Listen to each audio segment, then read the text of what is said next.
भक्तेश्वर नगर झोपडपट्टी वासियांच्या मूलभूत सुविधांसाठी माजी आमदार कैलास गोरंट्याल यांना निवेदन। रतन लांडगे यांच्या पुढाकाराने भक्तेश्वर नगरच्या समस्या सुटणार, टॅक्स पावतीचा मार्ग मोकळा।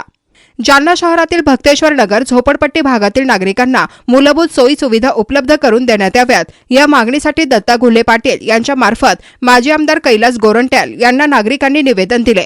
यावेळी नेताजी सुभाषचंद्र बोस सेनेचे संस्थापक अध्यक्ष रतन आसाराम लांडगे यांनी नागरिकांना माहिती दिली की भक्तेश्वर नगर भागातील टॅक्स पावती संदर्भात दशरथ लाड यांनी महापालिकेत दिलेला अर्ज मागे घेण्याची हमी देण्यात आली आहे। यामुळे आता नागरिकांना टॅक्स पावती सुरू होणार असून पीआर कार्ड देखील उपलब्ध होणार आहे। तसेच या भागातील रस्ते, नाल्या आणि पिण्याच्या पाण्याची पाईपलाईन या समस्या सोडवण्यासाठी शासन स्तरावर पाठपुरावा करणार असल्याचे आश्वासन रतन लांडगे यांनी यावेळी दिले। या प्रयत्नांमुळे परिसरातील नागरिकांमध्ये समाधानाचे वातावरण पाहायला मिळत आहे। जय हिंद सर, मी नेताजी सुभाषचंद्र बोस संघटनेचा संस्थापक अध्यक्ष रतन आसाराम लांडगे। आज आम्ही बीजेपी यांचे नेते कैलासजी गोरंट्याल यांना भक्तेश्वर नगरच्या महिला यांनी जाऊन आमंत्रण केलं होतं की आमच्या वस्तीमध्ये साहेब येऊन आमचे काही बी प्रश्न असतील ते आमचे सॉल्व करा। पण काही दुःखाच्या कारणाने ते आले नाही, तर त्यांच्या पीएला त्यांनी पाठवलं। आम्ही त्यांच्या पीए समोर निवेदन मांडलं की आम्ही इथं पूर्वीपासून राहतो, आमच्या बापदादाची कुळीची जमीन आहे, आमच्या जमिनीचे कोर्टामध्ये केस चालू आहे आणि महानगरपालिकेने जे जालन्याला जे अर्ज यादव गोपाल ह्या माणसांनी अर्ज दिलेला आहे की 474 मध्ये पत्राचे शीटचे अतिक्रमण केले आहे, याची चौकशी करून अहवाल देणे महानगरपालिकेला। तर त्या लोकांना आम्ही पूर्वीचे प्लॉट विकलेले आहे बॉन्डवर, नोटरीवर, आणि त्यांनी त्या राहत्या जागेवर त्यांनी 20-25 लाख रुपये लावून ते घरं उभारलेले आहे, राहत आहे।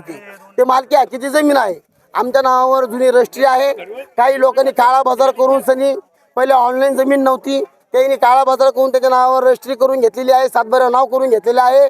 तरी शासनाला आमची कोर्टामध्ये केस चालू आहे आणि या गोरगरीब लोकांवर अन्याय अत्याचार होऊ नये। आणि विशेष तर इथं कोणतंही बावनकुळे साहेबांनी सांगितलं आहे की आमची मालकीची जमीन तर सोडा, पण जे शासकीय जमीन जरी बसले आहे त्याला 1 गुंठ्यापासून 1.5 गुंठ्या लोक त्याला पीआर कार्ड रजिस्ट्री करून द्यायचं असं त्यांनी वचन दिलं आहे। तर आपल्या समोर सरकार आहे, बावनकुळे साहेब आहे, फडणवीस साहेब आहे, तर आपल्याला जनतेला, गोरगरीब जनतेला भ्यायचं काय कारण आहे? आपण कोर्ट गाठू, कोर्टाला लढू आपण। आणि असे गुंडे बदमाश शिवसेने जे जमीन माफिया आहेत त्यांना हेच काम आहे, लोकांची जमीन उघडायची आणि कोटीमध्ये विकायची। तर त्या शासनाने ह्या जमीन माफियावर ताबडतोब गुन्हा दाखल करून सनी यांची कारवाई करा। आणि ही केस पोलीस स्टेशनची नाही आहे, पोलीस शासनाला, पोलिसांना इथं यायचा अधिकार नाही आहे। ज्या वेळेस बलात्कार, खून, मर्डर, भांडण तडण होतं त्यावेळेसही पोलीस त्याला ऑप्शन घेते। जमिनी मंदलला वाद असतो ते कोर्टाचा असतो। तर आमची नम्र विनंती आहे पोलिसांना पण की ह्या जमिनीमध्ये हस्तक्षेप तुम्ही करू नये आणि गोरगरिबाला तुम्ही त्रास देऊ नये आणि गुंडे कोण आणि जमिनी माफिया कोण तुम्ही कथाही येऊ नये, तर तुमचाही आम्ही निश्चित करू।